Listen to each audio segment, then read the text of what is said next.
নমস্কার বন্ধুরা, good morning. তোমরা সবাই কেমন আছো? আশা করি ভালো আছো। আমিও ভালোই আছি। সকাল সকাল উঠে পড়েছি, আর চোখের মধ্যে খুব ঠান্ডা লেগে গেছে, চোখ একদম হয়ে গেছে। এখন চাই চা খাই, তারপরে বাদ বাকি সব কাজগুলো করবো। আগে চাটা খেয়ে নিই।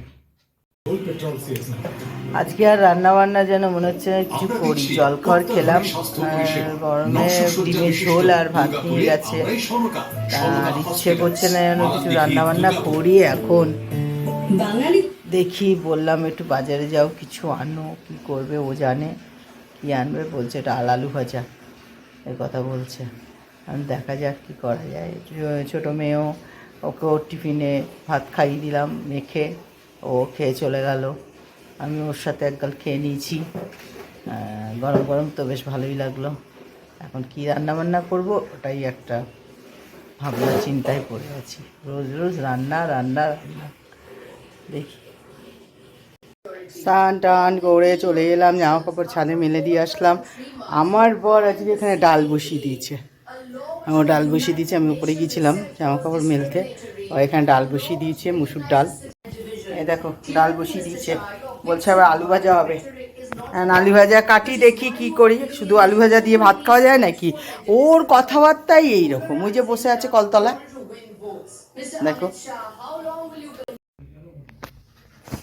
এখানটায় আলু ভাজা কেটে নিয়েছি, এখানে পেঁয়াজ কেটে নিয়েছি, কড়াই, আর এখানে বেগুন ভাজা করেছি, আর এখানে কড়াই চাপিয়ে দিয়েছি।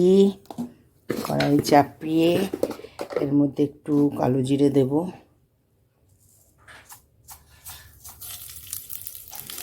কালো জিরে দিলাম, আর দেব হলো শুকনো লঙ্কা,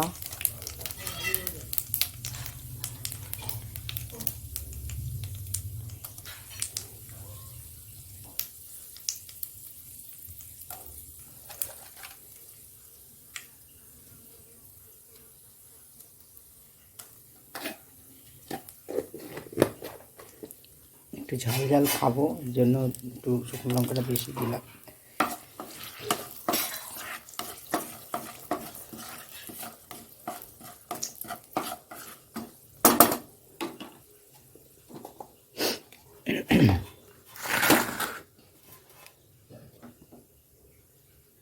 আলুগুলো দিই,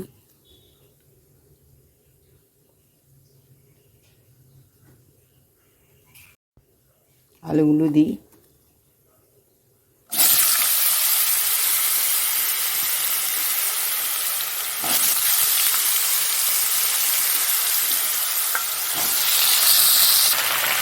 একটু কাঁচা লঙ্কাও দিয়ে দিচ্ছি।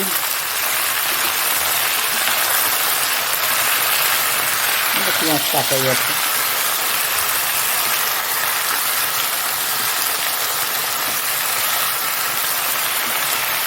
নুন দিয়ে দিচ্ছি, তাহলে নুনটা দিলে জিনিসটা কমে যাবে।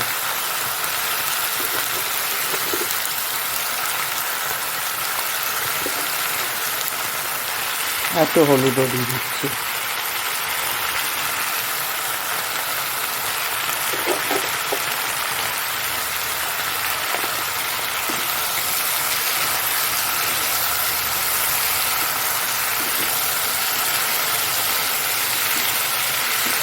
কালো জিরে দিলে আলু ভাজার টেস্টই আলাদা হয়ে যায়। কালো জিরে আর পাঁচফোড়ন, ইয়ে লঙ্কা, কালো জিরে আর শুকনো লঙ্কা।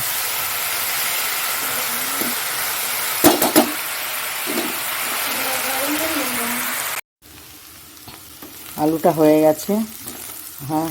তো এতে এবার পেঁয়াজগুলো দিয়ে দিচ্ছি।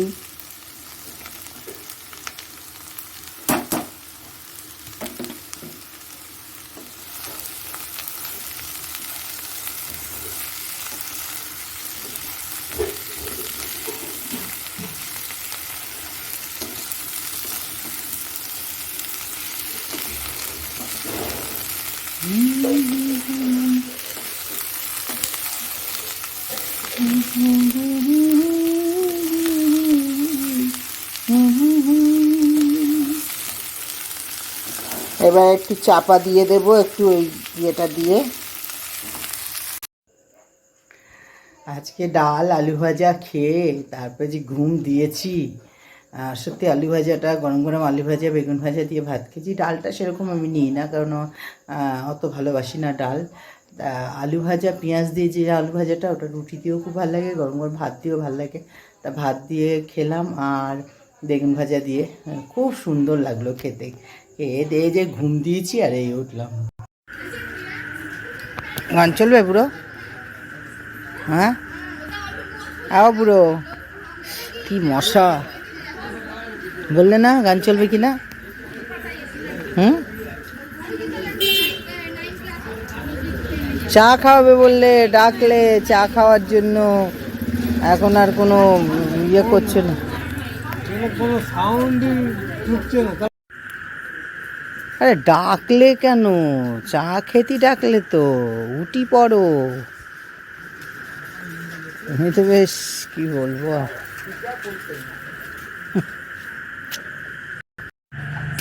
খুব হাওয়া দিচ্ছে, যে দোকানে এসে বসেছি আর খুব হাওয়া দিচ্ছে, ঠান্ডা ঠান্ডা হাওয়া, সামনে পুকুর আছে। কি বলবো, চা খাবো, ওকে বললাম চা, মশাও কামড়াচ্ছে খুব, খুব মশা। আমার তো দোকান থেকে আসলাম, এসে খাওয়া দাওয়া করলাম, ডিমের পোচ করলো, কারণ যেহেতু দুপুরবেলা আলু ভাজা ডাল দিয়ে বেগুন ভাজা দিয়ে খেয়েছি, ঠিক ভালো লাগলো না। মেয়েরা আবার ডিম ভাজা করলো, গরমে ডিমের পোচ করলো আর বাবাকে ডিম ভাজা করে দিল, আর আমরা তিনজন ডিমের পোচ খেয়েছি আর ভাত খেলাম, আর ডাল টালগুলো গরম করে দিল, খেয়ে নিলাম। মেয়েরা খেয়ে তো ওই ঘরে চলে গেছে। তা আমি এই বসে দুটো সিরিয়াল দেখছিলাম, মোবাইলেই দেখছিলাম, টিভি চালাইনি, দেখছিলাম। দেখার পরে তোমাদের তো গুড নাইট বলা হয়নি, তা ভাবলাম যে না গুড নাইটটা বলে দিই। যাই হোক, যতটুকু পারলাম তোমাদের আমি আমার ব্লগটা শেয়ার করেছি। আর যদি কিছু ভালো লাগে একটা লাইক করো, কমেন্ট করো, শেয়ার করে দিও। আর সবাই ভালো থাকো, সুস্থ থাকো। টাটা, গুড নাইট, ভালো থাকো।